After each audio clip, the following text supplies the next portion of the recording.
Open up the second exercise in the second lesson, T2.2 Exercise Add Menu in Android Studio. In this exercise, we're going to add a menu for the GitHub Query application. First, we'll add the title for our menu action to our strings.xml file and we'll call it search. Then, we'll create a menu resource called main.xml. To do that, we first need to create a directory to hold all of our menu files.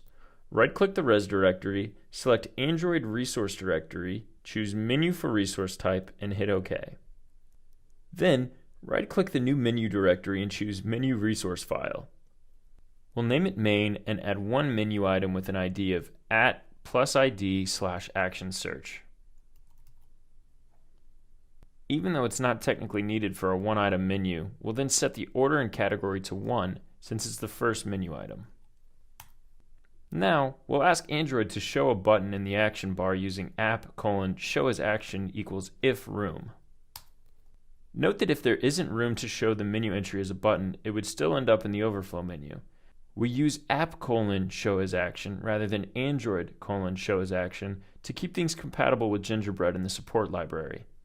You can use the Android Studio shortcut Alt or Option/Enter to add the app namespace to your XML. Finally, set the title to the search string, search, from strings.xml. On to the main activity code. First, we'll override onCreateOptions menu and call getMenuInflator to inflate our menu resource into the passed-in menu object.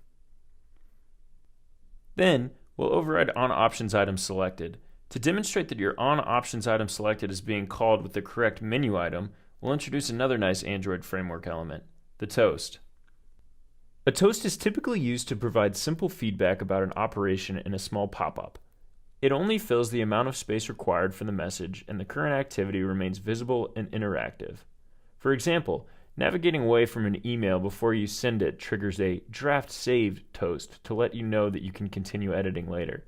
Toasts automatically disappear after a certain timeout. Menu items are identified by integer IDs, so first, I'll grab the selected item's ID. Once I have the ID, I'll check if it equals the ID for our Action Search menu item. Remember, we specified this ID in the XML resource file. When you have more than one menu option, a switch statement is a little cleaner than a bunch of chained if statements, but I'll use a single if statement here for simplicity. If this item was the search menu item, I'll show a toast. Later, I'll make this do something much more interesting.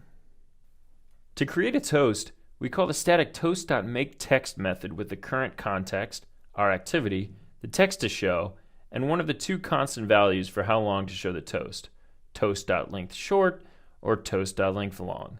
Make sure to call show on the toast after you've created it to display it. So now it's your turn. Add the menu to your application, hook it up in code, and use it to display a toast. Have fun!